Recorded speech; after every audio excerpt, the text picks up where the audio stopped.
Published 2059 EDT, the 12th of October 2017. Updated 2113 EDT, the 12th of October 2017. On the surface, it was just a quiet announcement from Buckingham Palace, a little notification of change in accepted practice. The Queen will not be laying the wreath at the cenotaph next month, as she has done for 65 years. Instead, Prince Charles will take over the pivotal duty that lies at the heart of Britain's Remembrance Sunday commemorations. Yet it was so much more than that. To me, it was a moment of national melancholy.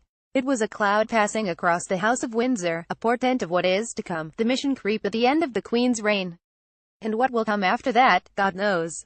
Perhaps the very first thing will be Charles rolling up at Balmoral with a dozen skips in tow, into which all the Queen's frugal 2-bar fires, china corgis, Tupperware containers and tweed thistle print curtains will be heaved. And the Queen is now 91 years old, and despite her tweedy fortitude and inviolate sense of duty, she is simply no longer physically capable of enacting all the ceremonial rigors that are part of a monarch's life, to be replaced with organic oak log fires, giant silver urns brimming with caviar, rich brocades, six-tower luxury and tasseled tassels on the silk tassels. But I digress. The significance of the proclamation is clear. And the Queen is now 91 years old, and despite her tweedy fortitude and inviolate sense of duty, she is simply no longer physically capable of enacting all the ceremonial rigors that are part of a monarch's life. We can all see that, with our own eyes. She can't go on forever. Remembrance Day involves standing outside on a cold November morning and the tricky laying of the wreath, which must be perfect. Then those little buckled Queen shoes must edge backwards down the cenotaph steps, forever on the precipice of calamity. Over the past few years, I've barely been able to watch. How much longer before a trip or a stumble? Yet there have been criticisms of her decision to watch from a balcony this year, alongside 96-year-old Prince Philip. One royal commentator claimed she should walk or crawl there to honor our war dead. Another former royal aide took to social media to air his grievance. Walking backwards, there will be people older than her that have had to go on the underground to get there, he fumed. So Harvey Weinstein is off to a sex addiction clinic, keen to the last to propagate the illusion that he is somehow the victim. Even on his way to the airport, he was still under the delusion that he has done nothing wrong. I am not doing okay. I need help. Second chance, he said. His treatment for sex addiction is part of the narrative Hollywood demands of the fallen. I am sick, I need help, it wasn't my fault, oh, mind my demons on the way out.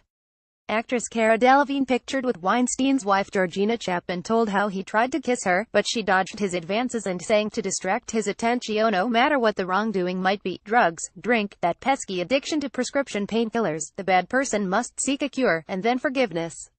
It's mostly humbug, of course. Does sex addiction even exist? Weinstein seems addicted to power and control, if anything. And he used that to molest young women for 30 years. Therapy is a good excuse to stay out of jail, for the time being. Actress Cara Delevingne, pictured with Weinstein's wife Georgina Chapman, told how he tried to kiss her, but she dodged his advances and sang to distract his attention. I admire her pluck. Despite the rebuff, he still cast her in his film, and she was queasily grateful for the part, and her narrow escape. Not all of the unfortunate women who crossed his path have been so lucky. Which seems, to put it mildly, unfair and unwarranted. Especially towards someone who has never shirked her duty. Off with their disloyal heads. Instead of complaining that the Queen has perhaps laid a wreath at the cenotaph for the last time, perhaps we should say a gracious thank you for all the times that she did. And understand her touching wish to stand next to now retired Philip, the husband who has been at her side for all these years. For in royal life, as in ordinary life, the last time we do anything has a habit of creeping up unawares, the unacknowledged anniversary of the relentless march of time. So much fuss is made about life's firsts, the first birthday, the first deal, the first home. Yet surely what is much more important, and carries more emotional resonance, is the last time you do something. It's not the first kiss but the last dance that really matters. It is not the first steps but the last ones you take that are so critical. So sound the last post for the Queen's last stand, although it is far from the dereliction of duty that some suggest. She has always done us proud, and I am not sure that is something you can say of her children and grandchildren, who are now being increasingly asked to step forward in her place. However, even as all good and sentimental things must come to an end, her being a Remembrance Day observer is still going to seem strange, a national spectacle without its star player. The Queen understands there is no bigger, nor more important task for a monarch than to honor her nation's war dead. There is no way she would have retired from this, the most serious and somber of all her ceremonial roles, unless there was a very good reason. I think it behoves everyone to accept that with a grace. Charles will do his best, of course. However, he didn't live through the last war, like his mother and her generation did. He doesn't have that visceral connection. No one has ever doubted the sincerity of the Queen's bowed head, or the sentiment in her heart. Can we say the same about Charles? On ceremonial duty, he always has the air of a man who wishes he'd worn his cashmere long johns after all, and can't wait to get out of his wet bearskin and dive into a dry martini. Anyway, on the big day, all eyes will be on the couple on the balcony.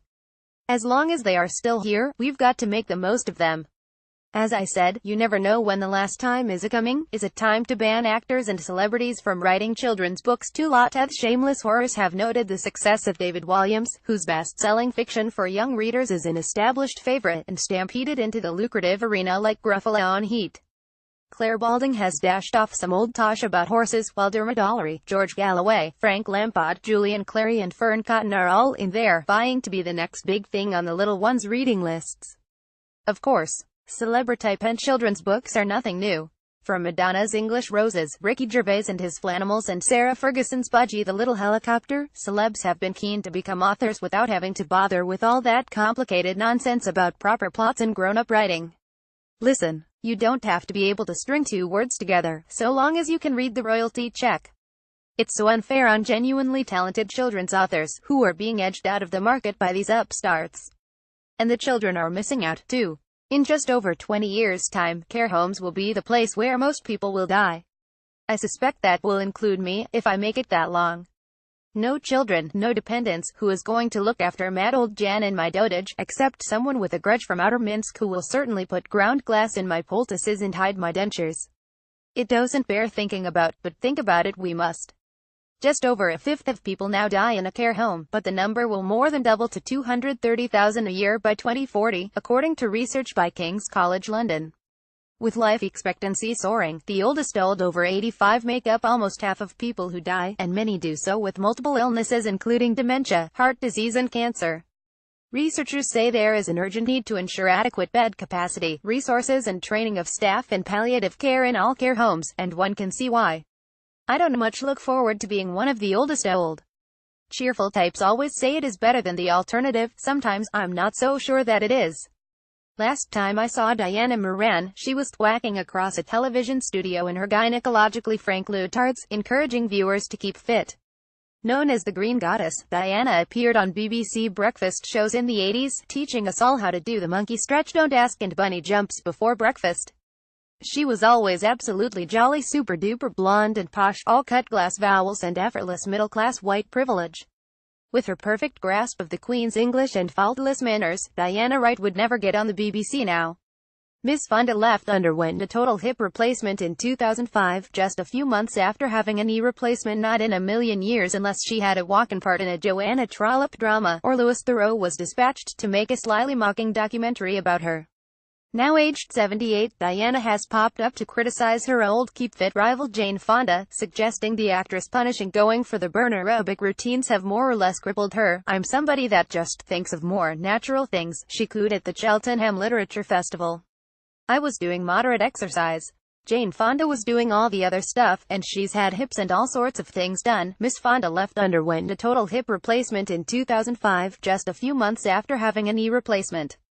Diana, you are so naughty. You can't blame Jane's star jumps for her rackety hips. Surely some women are more prone to joint issues than others. Interesting to see that Diana still considers Jane a rival, even if Jane still thinks the Green Goddess is a brand of tinned sweet corn. The Guardian newspaper is wondering if the death-by drone attack of Sally Jones is legally justified. The woman known as the White Widow was an ISIS member who, it is believed, was killed by a Predator missile drone strike in Syria. A former punk rocker from Kent, she helped to recruit hundreds of women to fight jihad. It is impossible to say how many deaths Jones caused, or the depth of the wretchedness she wreaked on the world. Last year, she issued a series of specific terrorist threats, including calling on Muslim women to launch terrorist attacks in London, Glasgow and Wales during Ramadan. If she is dead, then I am glad of it. Legally or otherwise. She didn't care about the legal rights of all the innocents who died because of her actions, so why should we care about hers?